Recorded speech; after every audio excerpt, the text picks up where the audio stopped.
Summon Sorceress got an errata, and I do think we have to talk about this since the Yubel deck could benefit the most from that. In this video I will show you how the Summon Sorceress could help the Yubel deck. Will she break the deck or be just a nice optional addition? She actually transforms one Dark Beckoning Beast with any card to discard into a good Yubel combo, something that wasn't possible before that.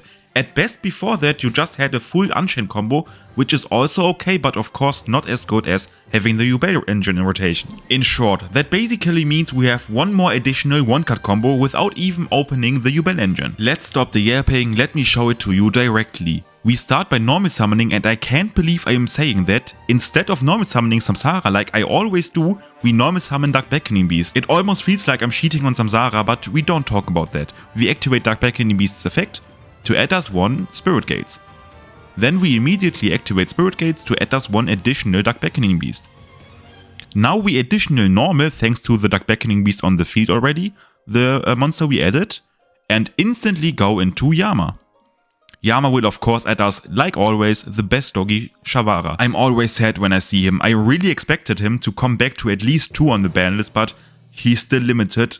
I don't know why. Now comes the discard in play. We activate Spirit Gates to revive a field monster with 0 attack and death. We reborn now 1 Dark Beckoning Beast. After reviving the Dark Beckoning Beast, we now go into the legendary Summon Sorceress. Summon Sorceress only requires 2+ monsters with the same type except tokens, so that is pretty easily doable for us. But what exactly does she do? On summon you can special summon 1 monster from your hand to your opponent's zone this card points to, so basically in front of her. And after you do that, you can summon from your deck 1 monster with the same type special summoned to your opponent's field.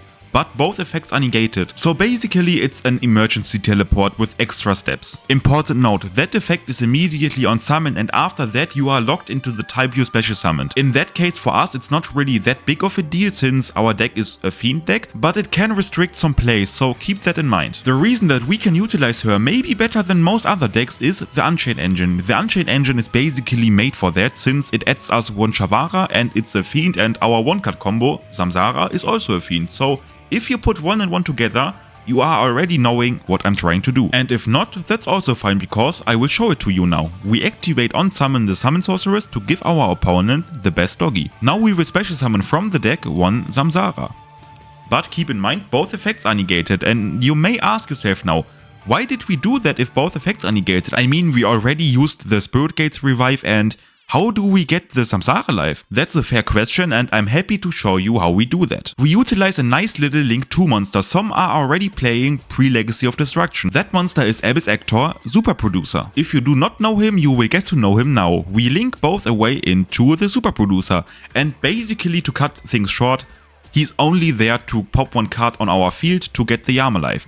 We will do that now by popping the Spirit Gates. After Spirit Gates is popped, we activate Yama to reborn the Samsara. And now, since Samsara isn't summoned anymore from Summon Sorceress effect, we can actually use his effect now. And we will do that now. We activate Samsara's effect to special summon the Spirit.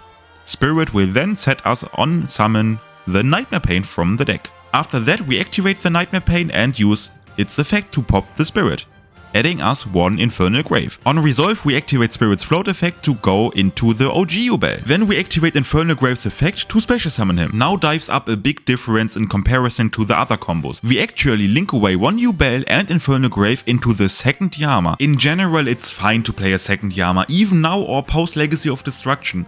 My only problem with that is that our extra deck is extremely tight and you just don't really need that. But if you want to play the Summon Sorceress, it's mandatory. The biggest reason why we are doing this is firstly, it's quite nice to just have a Yama in the graveyard, and second, we need her to go into Anguish, because we need to bring our doggy home of course. We activate Anguish's effect to link away the Shavara into 1 Rage. Immediately after that you activate Infernal Grave to reborn 1 Samsara. Then we shuffle back 1 Dark Beckoning Beast and 1 Yubel form from the graveyard into the deck to go into the Phantom of Yubel, the one and only, our best support card. Just like that you have a very strong board, and keep in mind 1 Dark Beckoning Beast did that. You have the effect manipulation from Samsara, you have the monster negate from Phantom, and you have basically 3 interruptions in form of Rage. You link away 1 of your opponent's monsters, you go into SP, and SP has a banish effect on summon and 1 additional banish effect if your opponent does anything. That's pretty good considering, like I mentioned, only one fucking Dark Beckoning Beast achieved all of that. The Summon Sorceress is really cool, I'm enjoying playing her. On top of that, her artwork looks fucking sick as well. There are a few things that concern me though. The first thing is that our extra deck is really tight even before the Summon Sorceress, and the Summon Sorceress requires us to run 2 Yama, the Sorceress herself, and Super Producer, which means the ability to experiment with new stuff or test new stuff out without destroying the structure you previously built into the deck is really hard to get. Do not forget, the Summon Sorceress is currently still banned in the TCG. For some reason her errata wasn't on the ban list, so we can expect her in the next ban list, which is around the same time when the Fiendsmith release, more or less.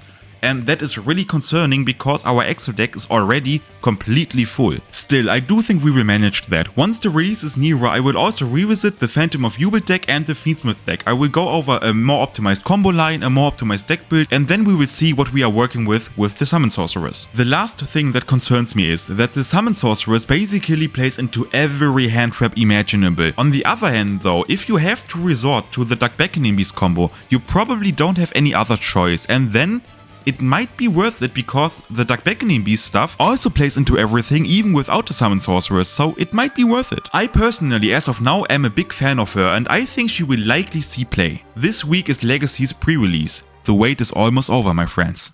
See ya.